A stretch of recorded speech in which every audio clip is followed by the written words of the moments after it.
Originally known as the Forks, due to its location at the confluence of the West and East Nishnabotna rivers, the area began attracting settlers in the 1850s amid Iowa's westward expansion.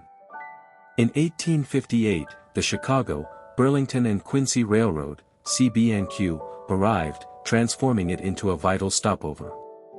Surveyor D.N. Smith platted the town and renamed it Villisca, mistakenly deriving the name from a supposed Sac and Fox word meaning, pretty place, later corrected to possibly evil place, from Waliska. This rail access spurred early growth in agriculture and trade, incorporation and boom years. 1869 to 1900 Villisca was officially incorporated as a town on September 3, 1869, and quickly evolved into a bustling hub for Montgomery County and surrounding areas like Adams, Taylor, and Page counties.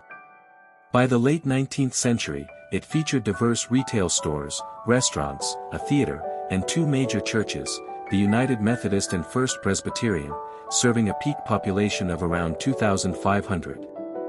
The town's strategic rail position made it a key center for grain, livestock, and merchandise exchange, earning it acclaim as one of the finest cities in the state. In early 20th century guides, the 1912 axe murders, a pivotal tragedy on the night of June 9 to 10, 1912, the town was shattered by the brutal axe slaying of successful businessman Josiah Moore, his wife Sarah, their 4 children, and 2 young guests, Lena and Ina Stillinger, in their home.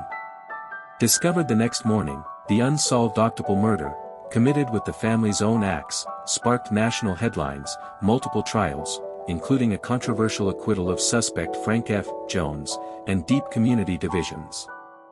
This dark event, now known as the Villisca Axe Murders, overshadowed the town's prosperity and fueled decades of speculation and fear. 20th century challenges and resilience.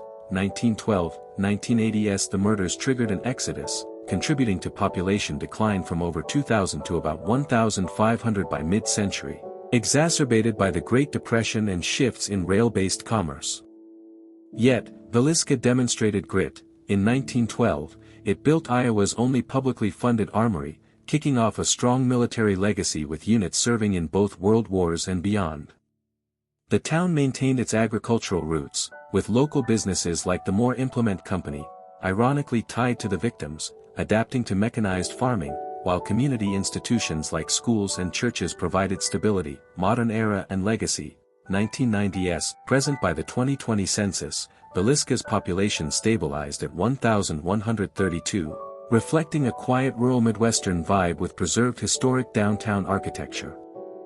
The 1990s restoration of the Axe Murder House by historians Darwin and Martha Lynn turned it into a paranormal tourism draw, hosting overnight stays and tours that blend horror with history, though locals emphasize broader heritage via the Villisca Historical Society's focus on military artifacts and artifacts.